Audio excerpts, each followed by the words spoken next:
Dr. Jasani, Mr. Bal, distinguished members of the audience. This book takes me back to 40 years ago. Very difficult times, tumultuous times, tragic times. We can gather here this morning and say all kinds of things about what happened then. Those were truly difficult times. And many of our colleagues, civil, police, judiciary, even the uniformed forces, they were brutally killed, assassinated. School teachers, lady school teachers taking classes in the lawns of the school. Magistrates holding court. Young police officers performing their duties, shot in broad daylight. So one has to willy-nilly keep the context in mind when you read this book. I would like to compliment Ramesh for this very fine piece of writing, great amount of research, even though the book is 40 years after the event. It is well researched, well written, valuable addition to literature reflecting on modern Punjab, post-partition Punjab, what happened in our state. In a manner of speaking, I would say that this book is a very rapid history of the Sikhs after 47. What happened to Sikh leadership, what happened to the community, what were their aspirations, what were the demands, how they were understood, not understood, how they were handled. I think fairly reflected in these 600 pages. Now, I won't go into the long details of how I was in the picture at that time. I've been called to Punjab, reverted to Punjab. My friend Sundar Kapoor is here. I was in Delhi, I finished my tenure. I reported back to Sardar Dyal Singh. I was told to go on long leave, there was no job, so I went back. And then suddenly overnight, I was rung up at about 11 to leave Delhi by 5 in the morning. Some vehicle was arranged. I must rush to Punjab, I was needed there. I left at 5 in the morning, I arrived by afternoon. I reported to the Chief Secretary by 1:30, and he was very surprised. He said, "There's no job for you because we have no vacancy. If we give you a job today, we'll revert a Jat Sikh officer, who in turn will revert a scheduled caste officer. So please have mercy, you are a part of the cadre, go back." I call on the Chief Minister and give my compliments. So he said, "Most certainly." So he rang up somebody and I went to see the CM Saab. CM Saab was very pleasant. I had worked under him in earlier years as Deputy Secretary Director of Panchayati Raj. He was Development Minister. So he offered me a cup of tea and repeated the language of the Chief Secretary. There are great problems in the state and could I help by disappearing? So I said that yes, I will go back, but I will not take leave for 1 year. You keep on paying me till you find it necessary to engage me. So I went back. And then several months passed. And suddenly again I was asked to leave overnight. I went back to Chandigarh. It was a little sad, a little humorous. Again, the Chief Secretary begged me to disappear. No doubt. But then there were some confabulations. I called on the Governor, Pandey Sahab, and I was appointed Financial Commissioner Appeals, Punjab. This means all the leftover of the appeals in various arenas were given to me. Not a very pleasant task. But anyway, I used to work 8-10 hours a day hearing appeals. Then to comfort me, they made me Secretary Public Works, along with the appeals, to make my life more enjoyable. That went on. So it was in that capacity that I was working in the state when I got an emergent call from Mr. B.D. Pandey's office saying he wants you in 10 minutes. So I rushed to the Raj Bhavan and he said that, you know what has happened, this is post Blue Star. And my plane is waiting at the airport. You pack a few clothes, and the chief engineer and the chief architect are also waiting at the airport. You rush to Amritsar, and the next 100 days, we must reconstruct Akal Takht in its original form and glory. If it costs 100 crores, no matter. You just go and get this job done. I'm depending on you.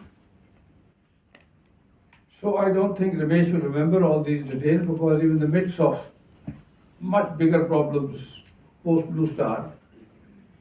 But he did meet me when I went there, and I spent 7, 8, 9 hours in the Golden Temple, and we took stock of what's required to be done. Enormous, some 2.5 lakh pockmarks, bullets, shell walls gone, Akal Takht, several stories. Half of them had fallen on each other.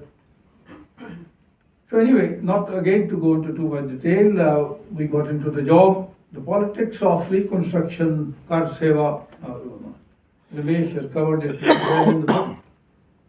Suddenly from out of the blue, a gentleman arrived. In fact, he almost invaded the Golden Temple. He was the spiritual guide to the reconstruction, the Kar Seva, the Babaji.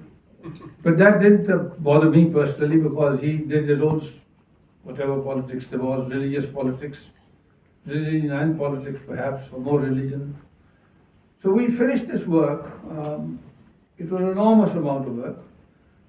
18, 20 hours was a work cycle under glare of lights, work went the whole night. I spent most of these 7, 8 weeks at the Golden Temple because there was no opportunity to go and sleep. When it was handed over, which Ramesh has described very well, 29th of September, then very competently, very efficiently, the whole structure was brought down.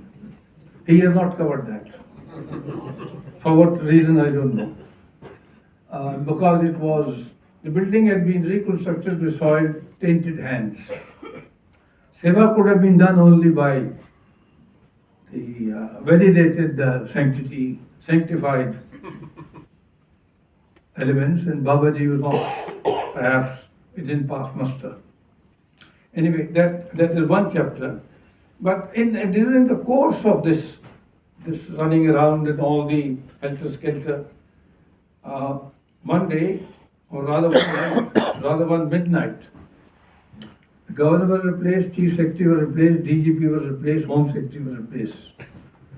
And I got a call at 11:30 at night to go to office at 12 o'clock at night and to take over as home secretary.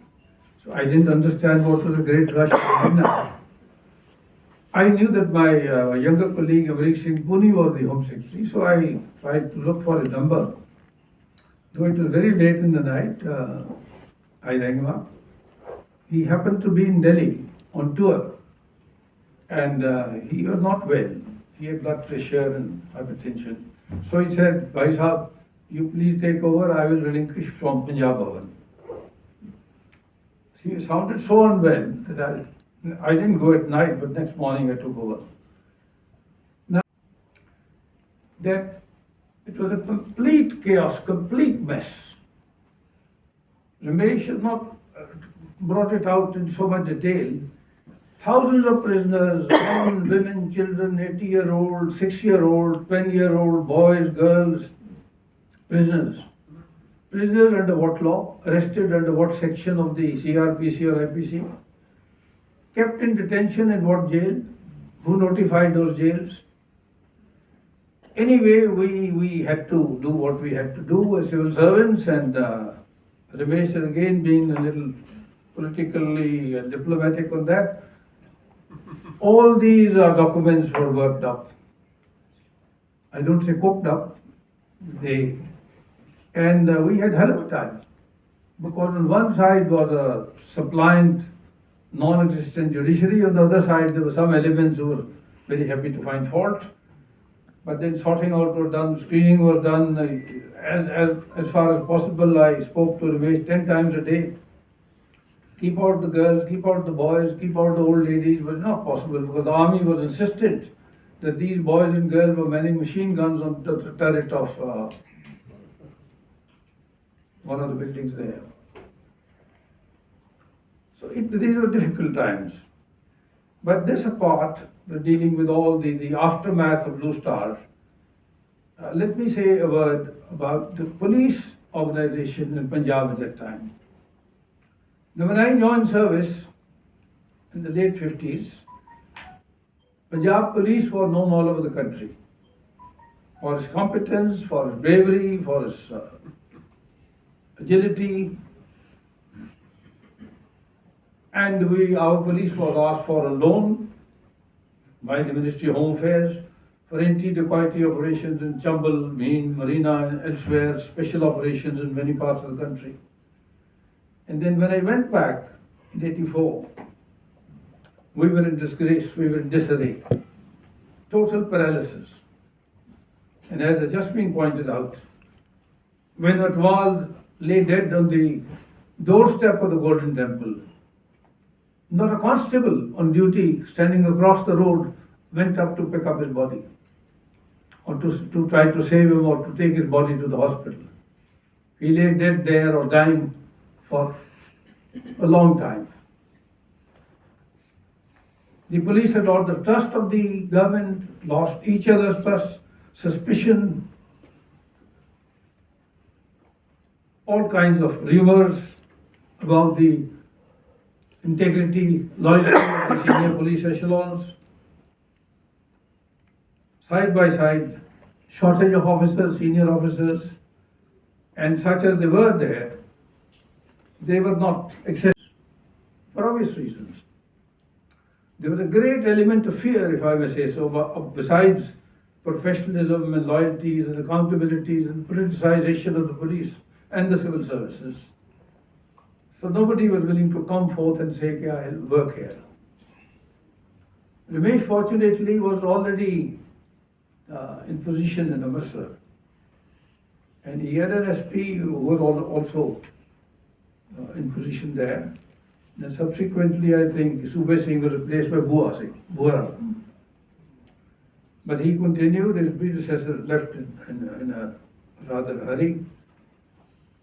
And when I took stock of what needed to be done, my first task was to restore the functioning of the police. It's a good sentence of English, but a very difficult charge. Then I found that I needed officers, and I needed sick officers who were willing to get embroiled.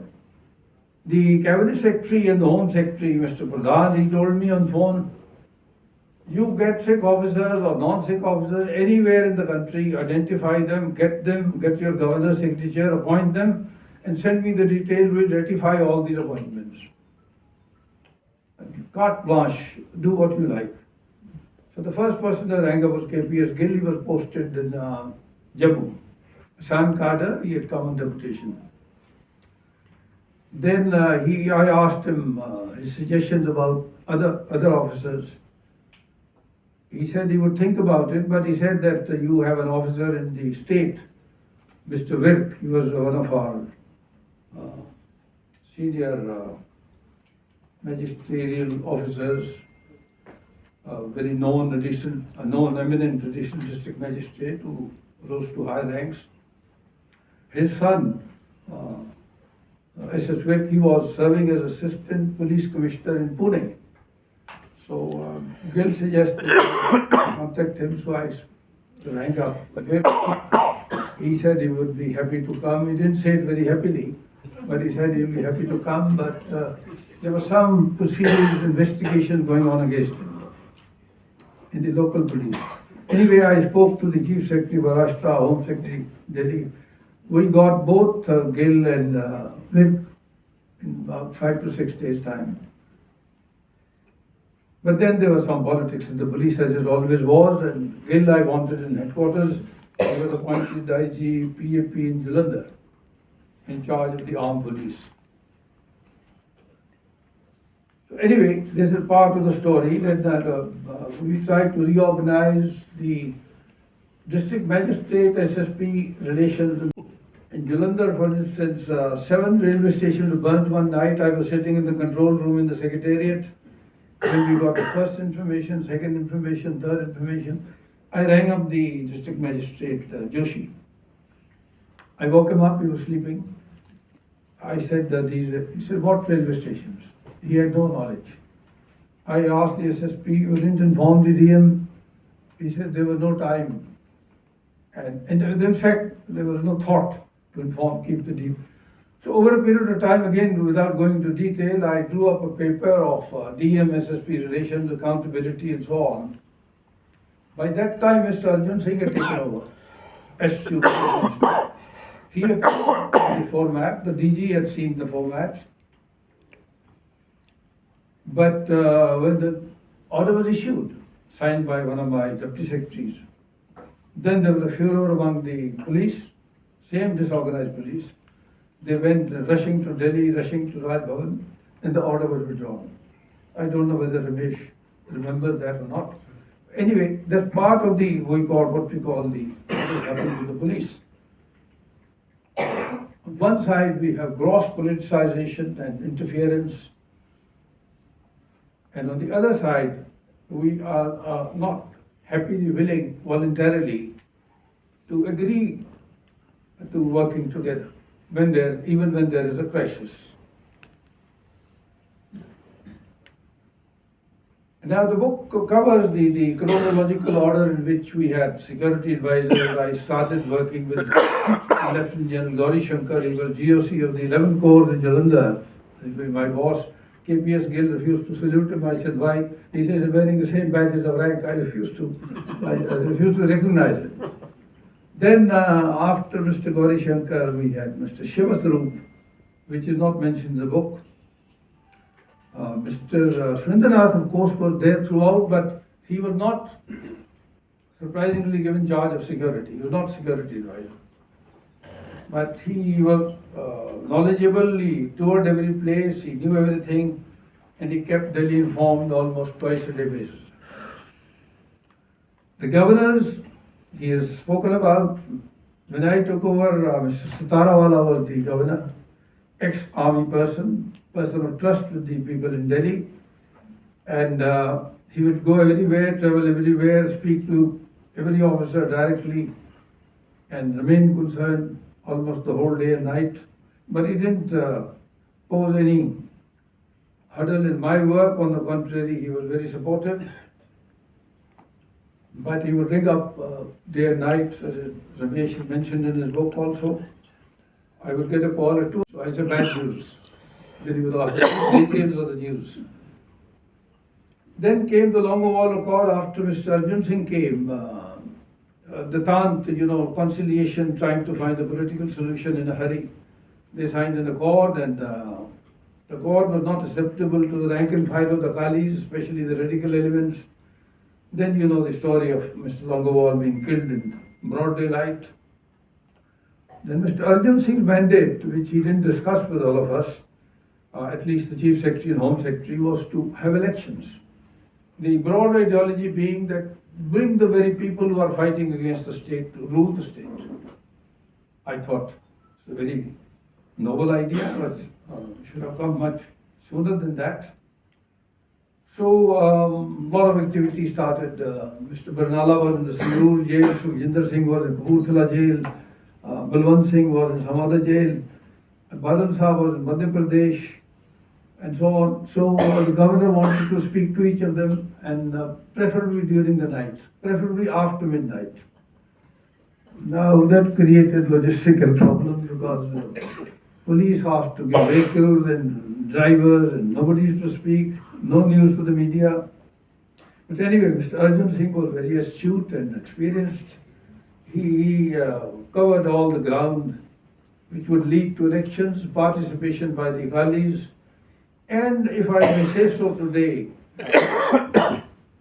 with hindsight, some of the decisions regarding posting of DCs and SPs and DIGs were done with a view to ensuring that the Akalis did come to power. My friend Sardar Kapoor was the Chief Election Commissioner of a state. I was the Home Secretary. I had nothing to do with the processes leading to the elections except to support whatever he wanted.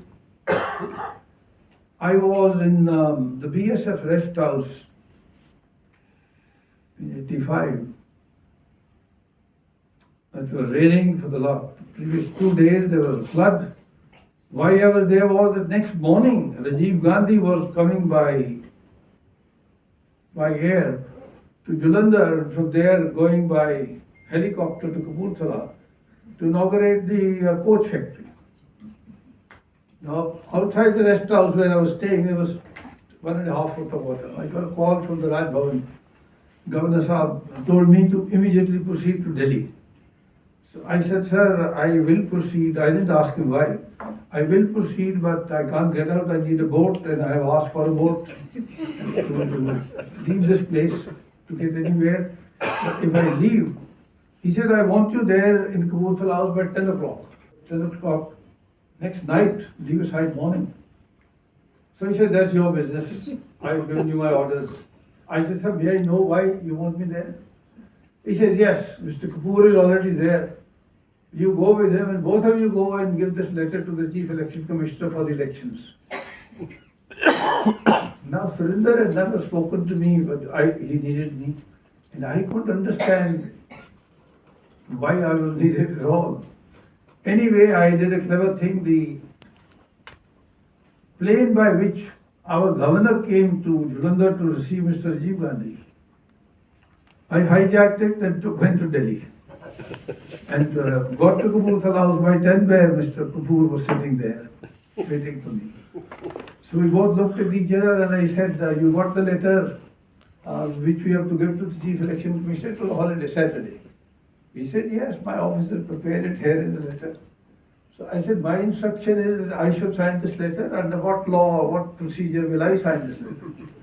This was high levels of astrology involved in this. And astrology emanating from Raj Bhavan.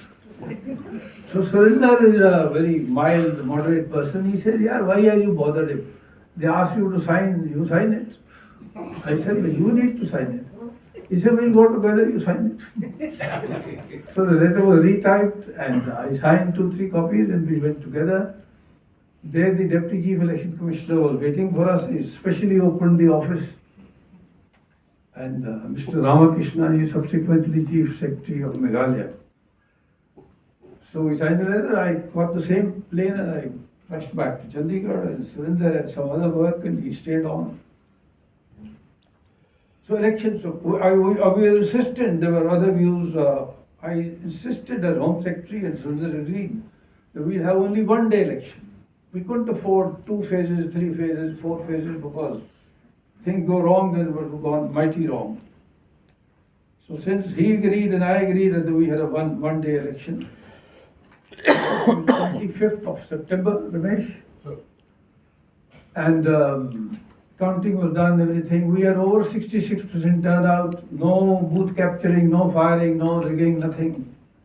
I got a letter of appreciation, so did Surinder, from the Chief Election Commissioner and Cabinet Secretary, congratulating very fine elections, peaceful. So democracy was restored, my work was done. I had many problems in the preceding 13-14 months, personal, family-wise, professionally. I had never spoken to anybody, so I went to the governor. I sought a meeting with him, he met me in the evening. So I said, yes. He never looked at you when you met him, he was always looking at papers. So I said 2 things, please give me 30 days leave. I have not had 1 day's leave in the last 15 months. And please send my name to Delhi, because I can't work here. So he looked up partially, about 10%, and he looked down and he said, leave is not necessary, you don't come to office.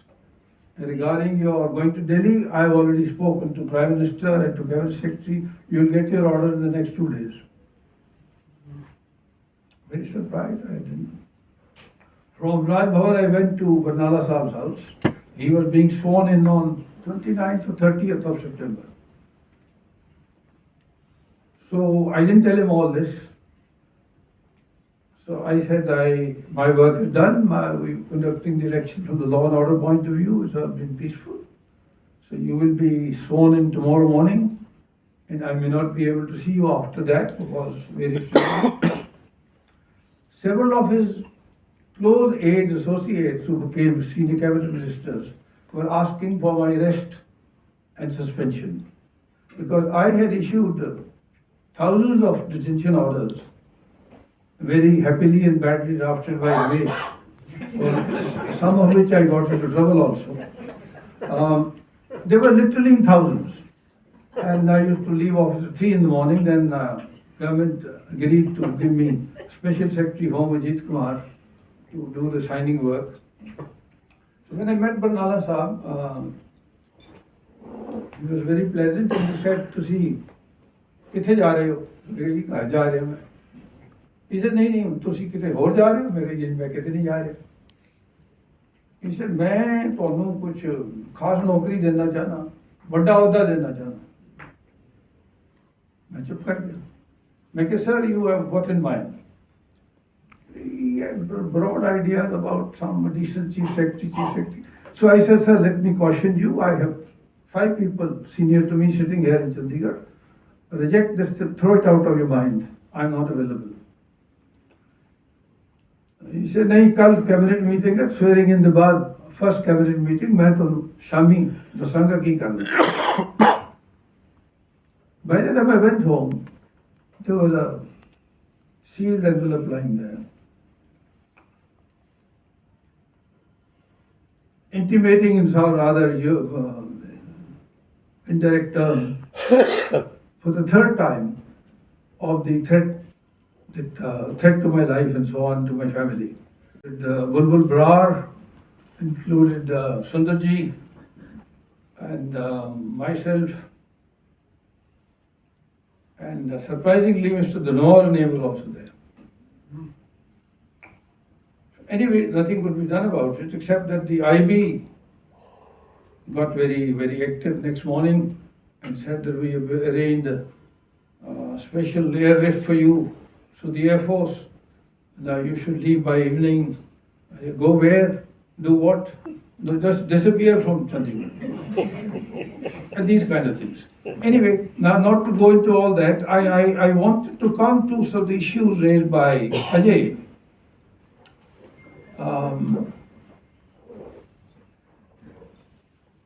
All that has happened, which Ramesh has covered in great detail, if I may say so, sometimes excessive detail, would be of great use, this book, to future historians, political scientists who want to draw lessons, speak more freely, or write more freely than he has done because of his obvious background. Where does the problem arise from, before we get into philosophies of counterterrorism and so on? Problems of this nature, of this order, of this scale, internal disturbances will rock the whole state and part of the country, arise when there is incompetence, unwillingness, and indifference to understanding issues which are essentially of a political nature, and assigning them to DGs and chief secretaries and home secretaries to do this or that. Particularly issues relating to communities, minority communities, tribals, scheduled castes, people living in the remote areas of our country, and the entire northeast, if I may say so, the tribals of Madhya Pradesh, Odisha and Bihar.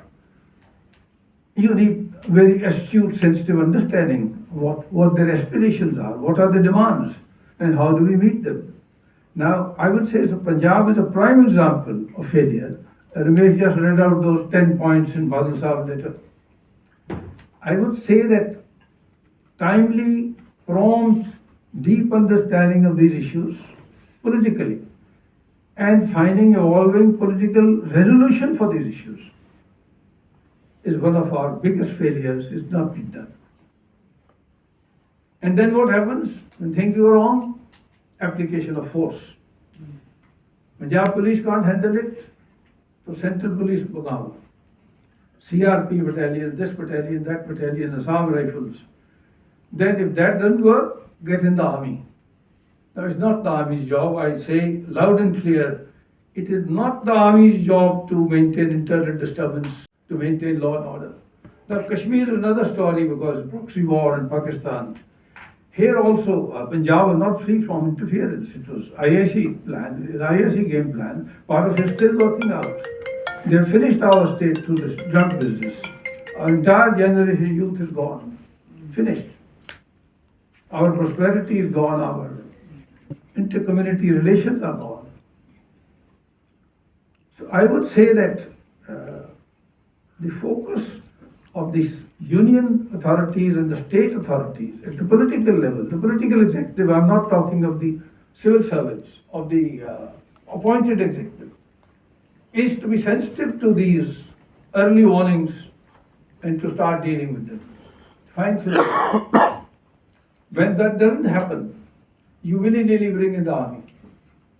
Because army is a weapon of last resort. You have nothing beyond that. So once you brought the army into the Golden Temple, whoever did it, whatever the antecedent understandings or assurances, and that was a sad to see. Of course, and you could argue at that point of time, when the fortress had become, when the temple had become a fortress and Mehta Chowk was weaponized, Golden Temple weaponized, hundreds of weapons, high caliber weapons stocked up there. The whole place is like a,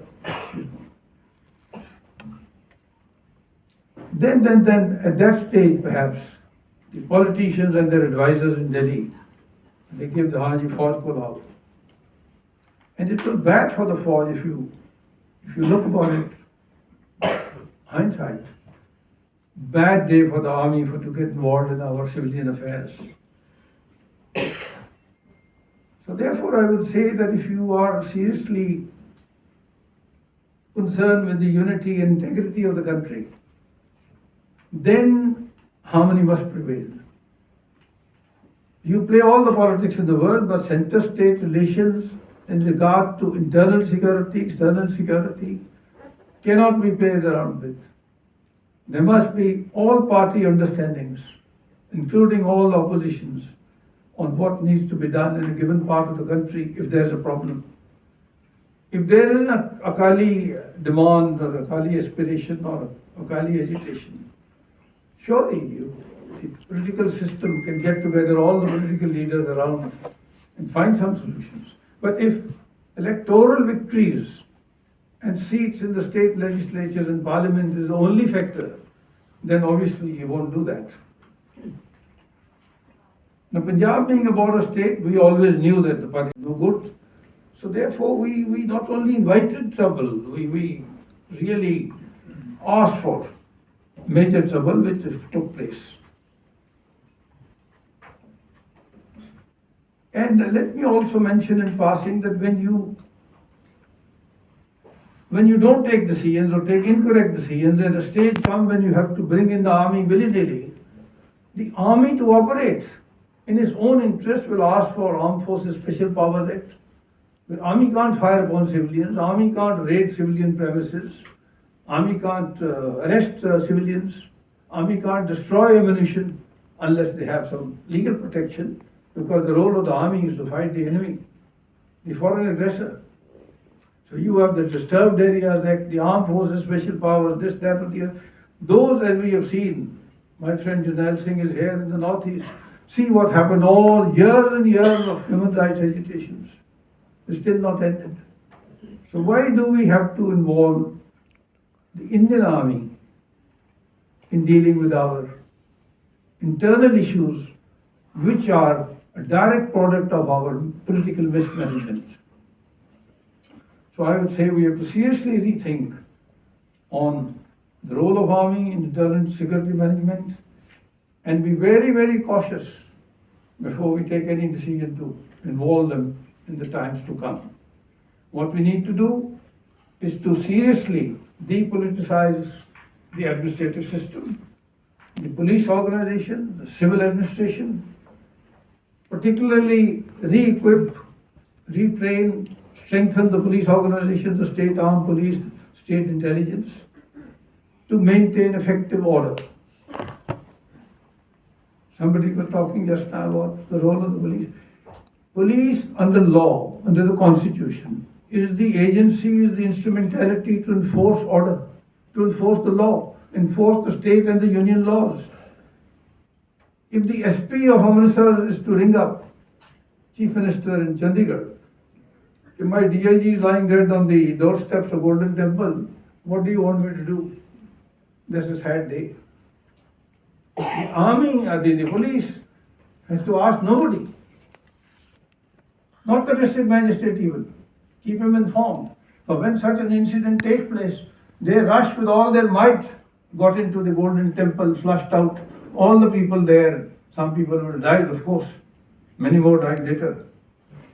So I would say, to conclude, not to take more time, because Professor Pramod Kumar has asked me to remain within 25 minutes, is that this book should be the basis, a trigger for our serious rethinking on the macro issues of governance in this country, of the role of the civil bureaucracy, the role of police, of the constitution, and the political executive, the elected elements, must clearly determine to play their job, to discharge their responsibilities, and not to